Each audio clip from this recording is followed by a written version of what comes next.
Assalamualaikum warahmatullahi wabarakatuh. Saya Iman Rusyana, NPM 202201033, akan mempresentasikan hasil diskusi dari kelompok kami yang bertema identitas nasional.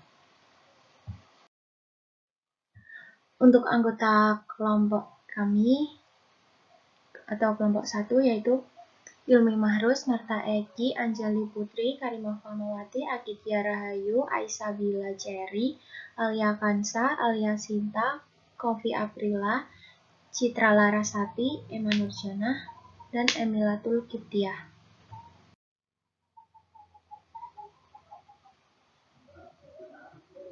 Untuk yang pertama yaitu pengertian identitas nasional. Identitas sendiri memiliki arti sebagai ciri yang dimiliki setiap pihak yang dimaksud sebagai suatu pembeda atau pembanding dengan pihak yang lain. Sedangkan nasional atau nasionalisme memiliki arti suatu paham yang berpendapat bahwa kesetiaan tertinggi individu harus diserahkan kepada negara kebangsaan. Identitas nasional adalah kepribadian nasional atau jati diri nasional yang dimiliki suatu bangsa yang membedakan bangsa satu dengan bangsa yang lainnya. Identitas nasional dalam konteks bangsa cenderung mengacu pada kebudayaan, adat istiadat, serta karakter khas suatu negara. Sedangkan identitas nasional dalam konteks negara tercermin dalam simbol-simbol kenegaraan seperti Pancasila, bendera merah putih, bahasa nasional yaitu bahasa Indonesia. Selanjutnya, faktor pembentuk identitas nasional. 1. Faktor primordial atau faktor objektif adalah faktor bawaan yang bersifat alamiah yang melekat pada bangsa tersebut seperti geografi, ekologi, dan demografi.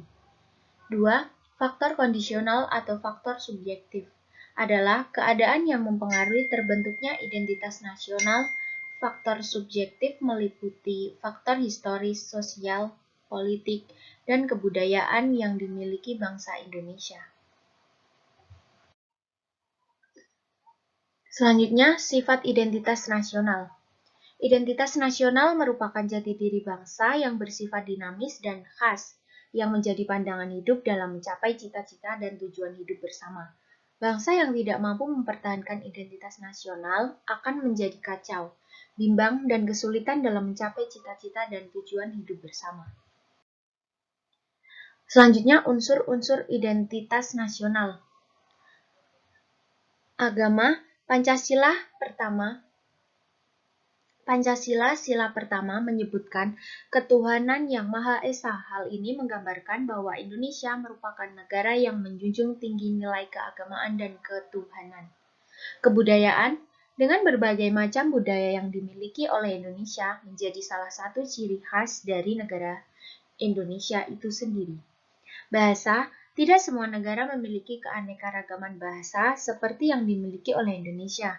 Maka dari itu, agar tidak terpecah belah, ada satu bahasa yang merupakan bahasa pemersatu, yaitu bahasa Indonesia.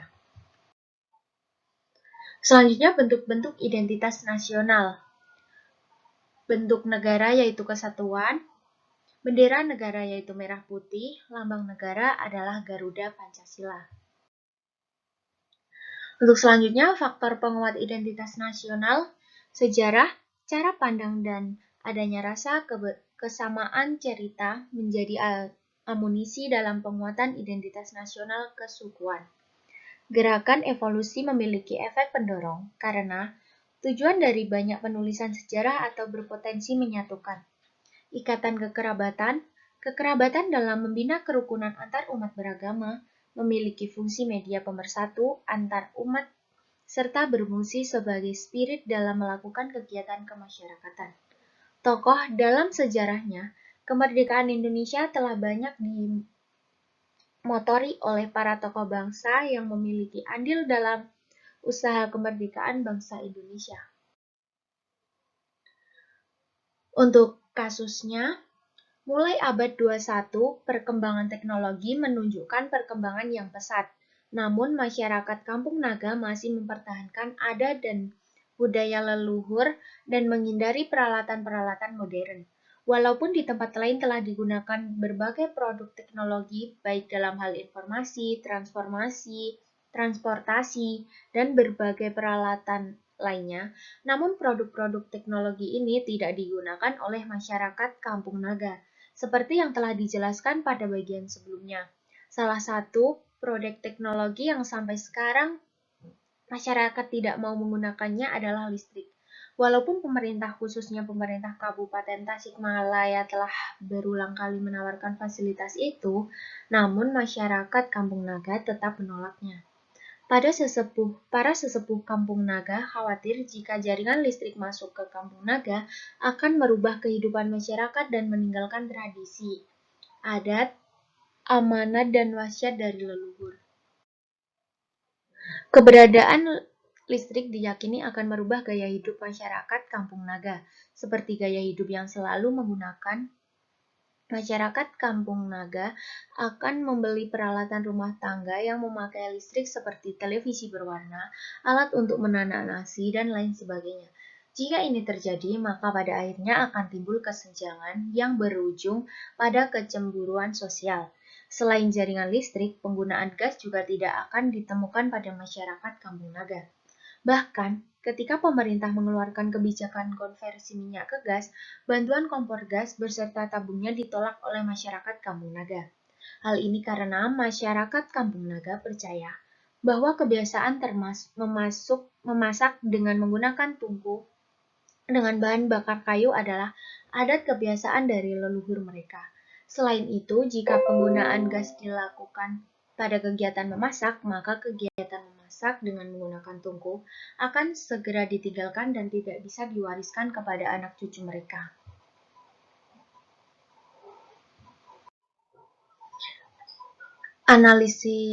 Analisa kasusnya yaitu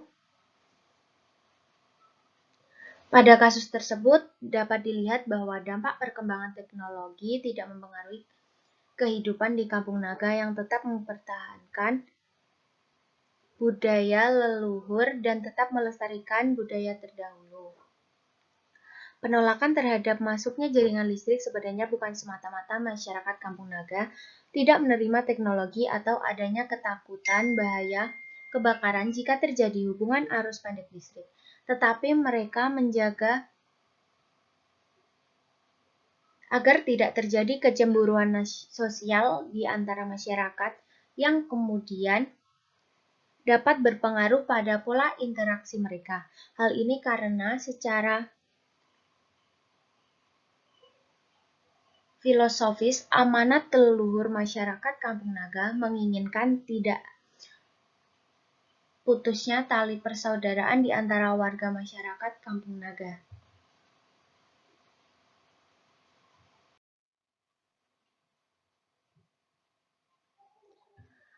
Perkembangan teknologi di era globalisasi ini tentu tidak meruntuhkan budaya leluhur yang sudah dipegang teguh oleh Kampung Naga.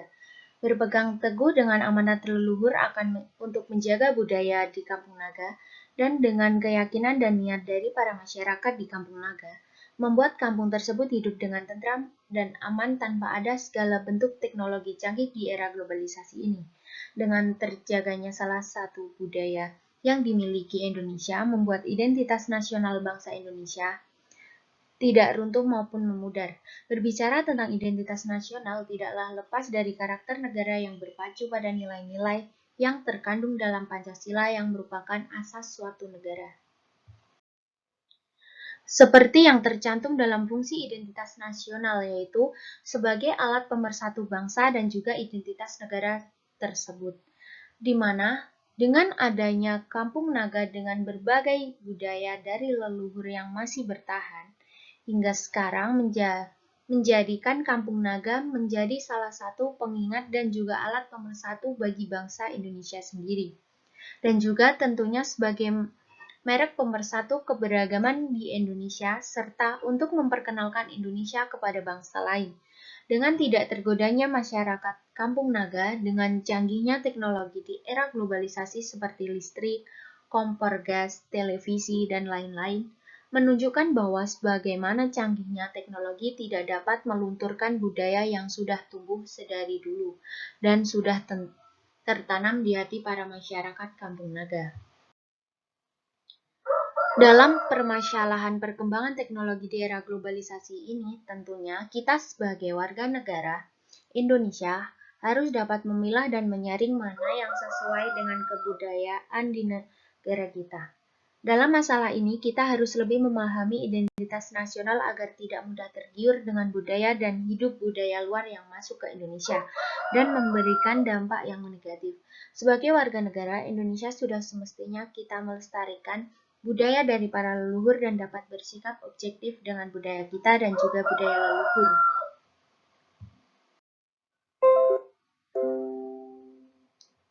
Sekian presentasi dari saya.